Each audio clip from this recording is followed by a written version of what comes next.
大家好，歡迎嚟到 PowerTick。今日繼續同大家介紹轉倉水平。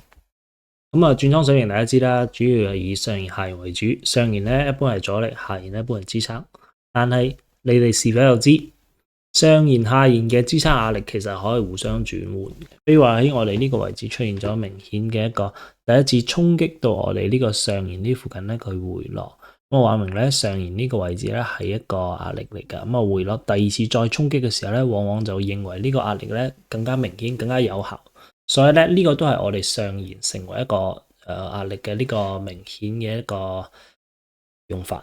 但係係咪確定下沿就一定係支撐咧？其實並非一成不變。下沿係支撐，呢個係啱嘅。但係如果股價在跌穿咗下沿之後，如果再次反彈嘅時候咧，我哋就可以發現啦，原本之後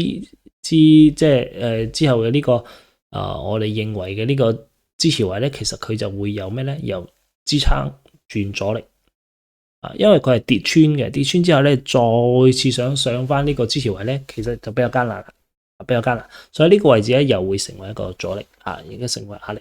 同樣嘅，如果我哋呢個上沿咧被升穿咗，如果佢再回落嘅話，咁我哋上沿咧都會形成支撐。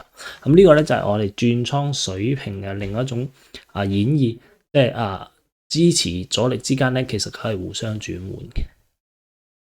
好，以實際案例為例子。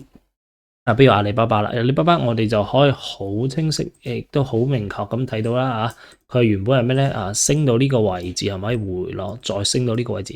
咁喺呢個位置，由於佢兩次嘅受到阻力嘅一個回落咧，嚟到呢個位置，咁原本嘅我哋呢個位置嘅下沿咧就係佢支撐，但係支撐無效破位之後咧回落之後咧，咁佢再次喺呢個位置咧反彈翻我哋之前嘅呢個支撐位咧，其實本質嚟講咧就係一個見支撐轉阻力之後再回落，所以呢個咧係阻力與支撐互相轉換嘅一個用法。